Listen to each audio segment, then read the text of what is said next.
Hi, welcome back to the channel.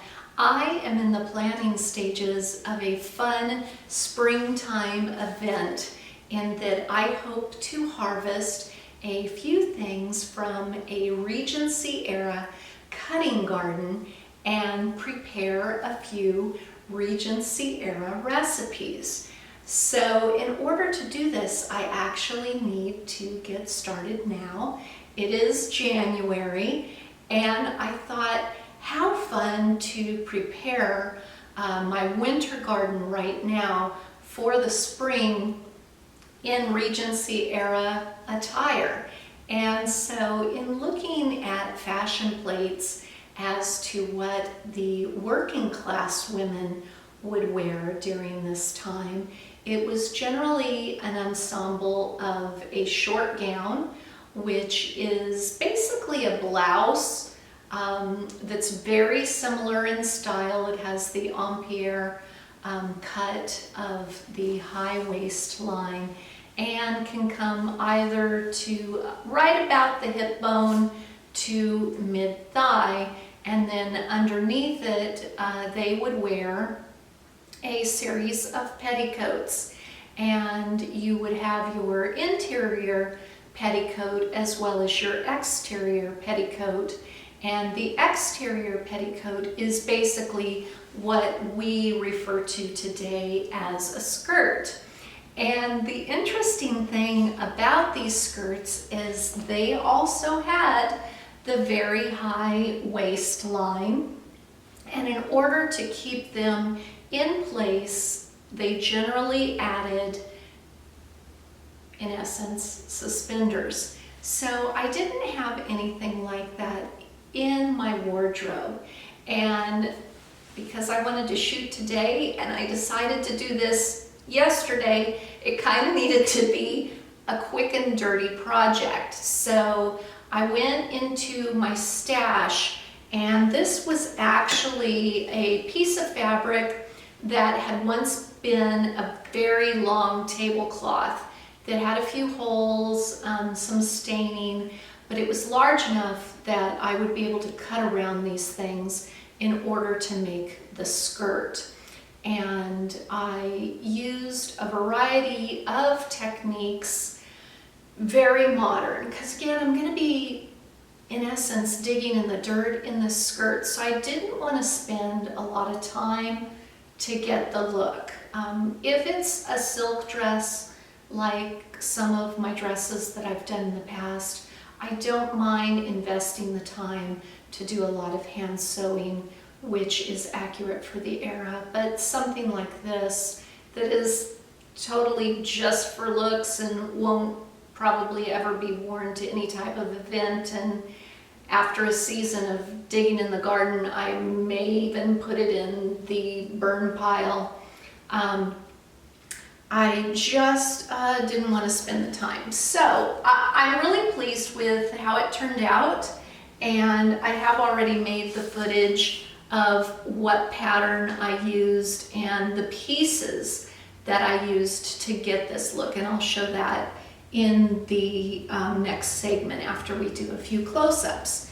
So it definitely has the more narrow waistband, and when I have it on my own self, it does fit under the shelf line of the bust. And I cut the shoulder straps on the bias just because you are going over the curve of the shoulder blade and the curve of the outer bust region. This is just more flexible, and I feel like that's a smarter way to do it. I don't have any historical evidence that they've done this, but I'm sure somewhere along the lines.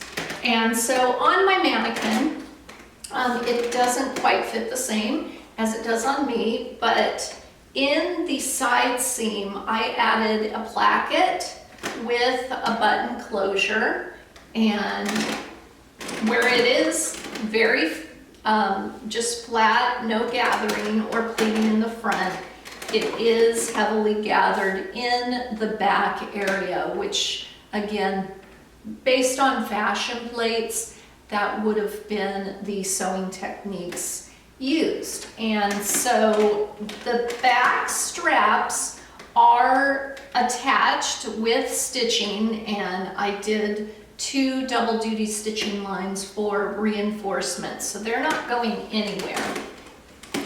And I did see some extant examples for these that they either used hook and eyes or buttons to attach these front straps. Now, I'm just not a big fan of hook and eyes. Whenever I've used them, it results in wardrobe malfunctions. The hook and eyes, which are metal, tend to bend out. So maybe I'm just not purchasing the right type of hook and eyes. Maybe I need something more heavy duty. So I wanted to use buttons, and so you can kind of see I hid them in the waistband area, and then I just made a buttonhole on the strap. So I'll come in. Now the waistband itself, when I was attaching it, I did do hand sewing for that, just because I didn't want a stitch line. For all intents and purposes, to somebody looking at me, no modern stitching is visible. It's all hidden in the interior. So I will bring it in for a close-up so you can see a few more of the details. I went ahead and left it unbuttoned, but you can see that the front waistline is smooth, and then the buttonhole closure, and then in the interior waistband is the button, and you can see my hand stitching there. And then over on the side, we have the placket closure right in the side seam.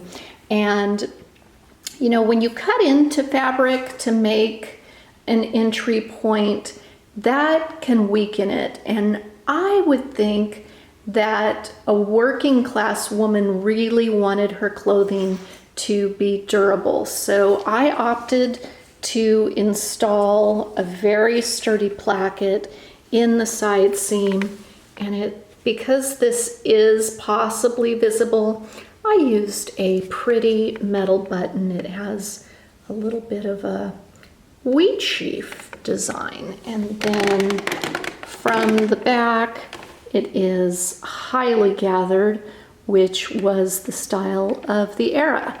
So I will go ahead and get dressed. We will run the other footage next where I talk about the pattern. I want to try and whip up an exterior petticoat to go with a Regency era short gown that I have plans to make. And normally these petticoats have straps on them. So I selected this Big 4 Butterick pattern. The skirt looks to be a little bit fuller, which will work well with gardening. And so let's see if we can see this. I'm going to use 19, 20, and then 16 or 4 for the straps. And then I'll need a waistband, which is number 27. So I'm gonna go ahead and cut this out and hopefully sew it up in 3 or 4 hours, fingers crossed. So I decided to cut out the pieces intended for my straps on the bias, and I'm doing that just because it has to curve around my back over the front, and by cutting it on the bias, the fabric will have a little bit more stretch. For the waistband, I just took my under bust measurement and added 2 inches. I like to actually tear the cotton to the right size on waistbands just to make sure it's on the grain and will lay nicely. I'm ready to attempt some Regency era gardening. In the next installment, I hope to have my short gown jacket made, but today the banyan that I made, I think in 2020 during the Burnley and Trowbridge sew-along series, they still wore banyans during the Regency era, so it is historically accurate and it'll fill in for today's gardening segment. And all of the historical references that I've come across, I will link to them in the post on my website, and down below in the description box it'll have that link.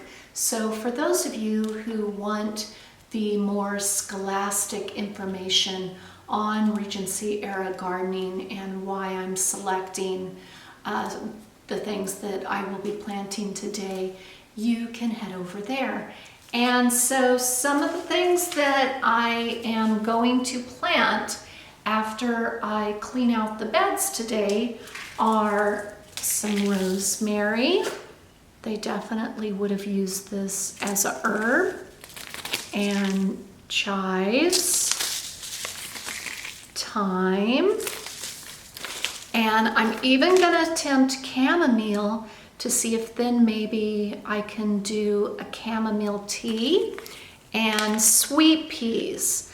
All of my seeds are non-GMO, and the fertilizer that I'm using is organic, so everything is food safe, edible. During the Regency era, they specifically had kitchen gardens, or another word is cutting gardens, and that literally would have been right outside the kitchen, where they just would have gone out with their shears to snip off whatever herbs, edible flowers, and of course their fruits and vegetables that they needed to prepare for the meals. So I'm excited. It's a grand attempt. I have, I think, the blackest thumbs on the planet, so this might be a glorious failure, but I'll look good while doing it. So come along outside with me while we clean out the beds.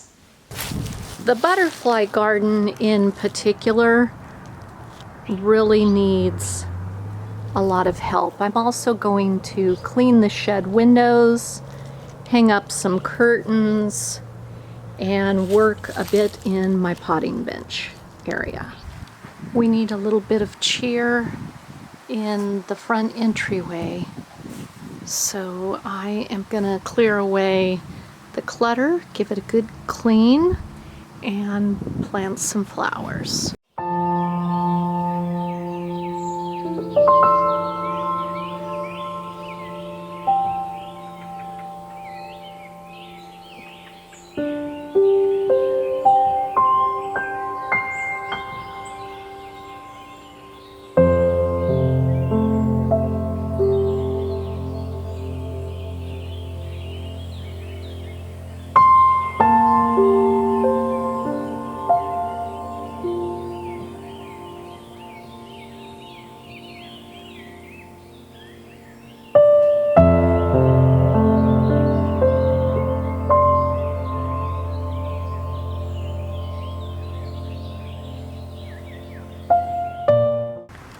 It's amazing what a little cleanup can do to refresh a space. And I have to show you this adorable birdhouse that my friend Michelle gave me at Christmas. It is an old teapot that is sewing themed, that they've attached to a piece of wood, and a license plate makes the roof. Isn't that darling? I hope you have enjoyed today's video. It is going to be an ongoing series over the next few months. I'll pop in every now and again to show you how the garden is progressing, and it'll culminate in a fun event later this spring, late April, early May. And if you enjoyed the video, I'd appreciate a thumbs up, and by all means hit the subscribe button in the corner if you'd like to be notified when new videos are uploaded. Next week we'll actually be venturing into Valentine's Day. I have a dress that I plan on making for an event, and it is a 1940s sweetheart dress, and I think you will enjoy that process as well as a 1940s blouse. And this is all in conjunction with the World War II challenge that is currently being hosted by the Vintage Guidebook. This is my first foray into this decade, and I'm finding it a lot of fun. So keep cozy, and I'll see you next week.